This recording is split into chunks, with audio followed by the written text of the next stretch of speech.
Good evening. We would like to share with you today our recommendations for increased data security in our healthcare organization.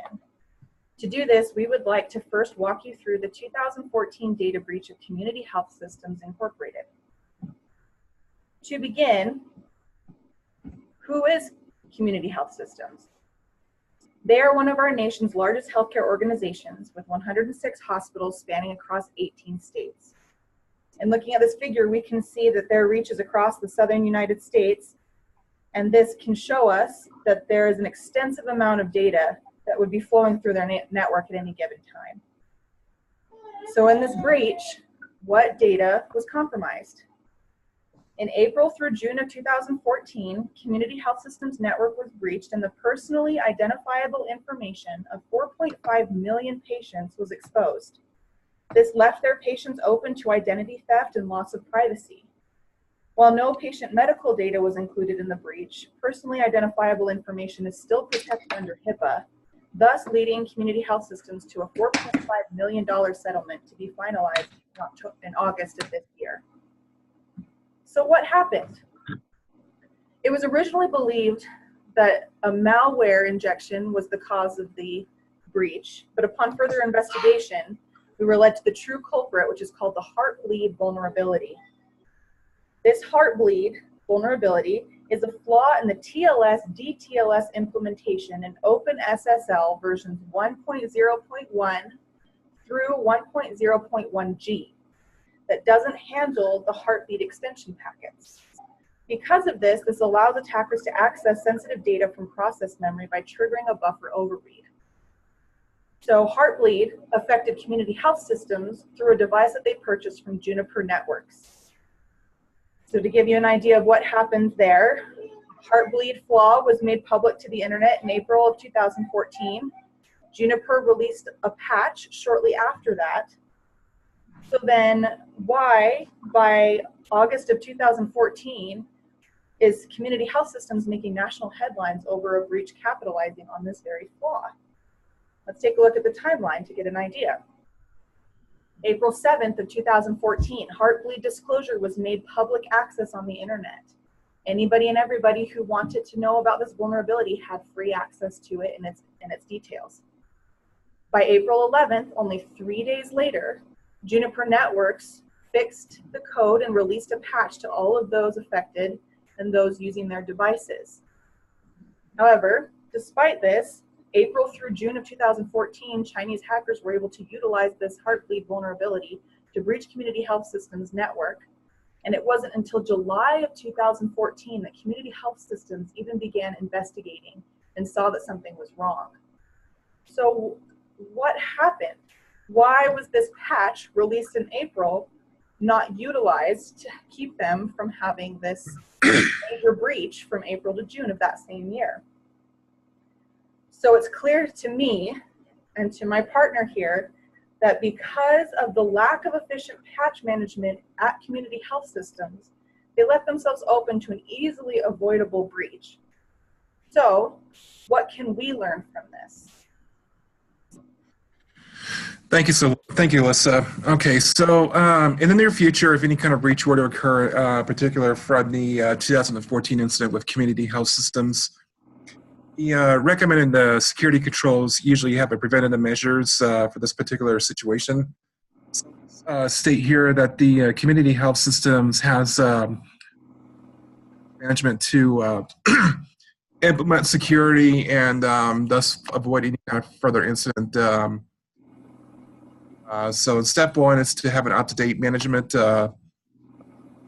production systems. That includes developing up-to-date operating systems and versions of IP addresses, physical location, custodian location. Commercial tools ranging from general network scanners to automated discovery products that can expedite the process.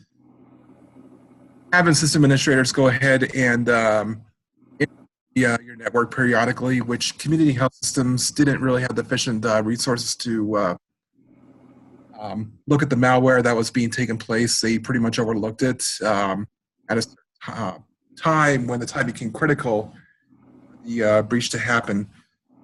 Step 2 is to make a plan to standardize the same version of the operating system's app software. Basically is to pretty much have the same version, but more of a upgraded, improved version that you can have, look at. It becomes a little bit more easier to access, and your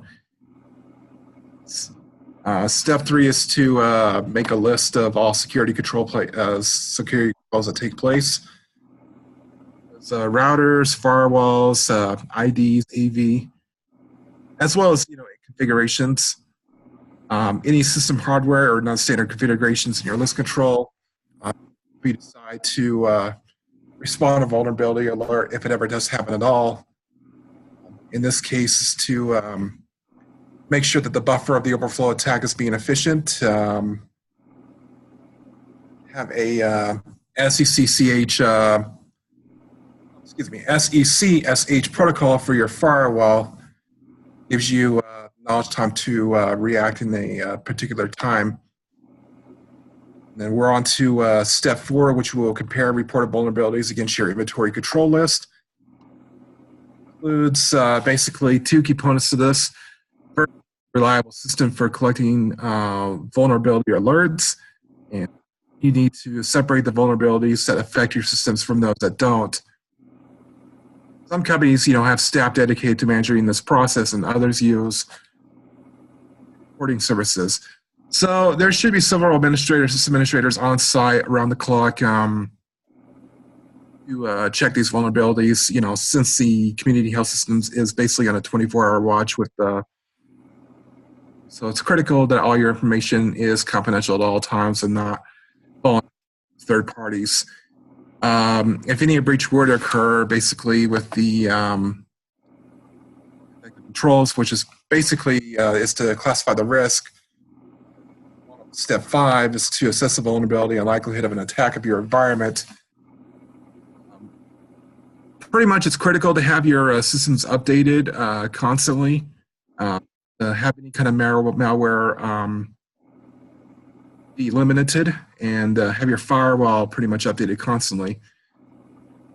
To consider is really the severity of the threat, likelihood of its impacting your environment given its global and distribution in your inventory control list, what the level of vulnerability is, in the affected system inside or outside the perimeter of the firewall, and mitigation and recovery. In this case, community health systems, $5 million, loss into their effects. So preventative controls are necessary to have leading up to any corrective controls in the future. Applying step 6 is to apply the patch to ensure that the inventory is uploaded. Have a system of collecting and analyzing data, any alerts, and knowing what risks to plan and determine which patches to thus avoiding any kind of future breach possible like the one that happened in 2014 with community health systems.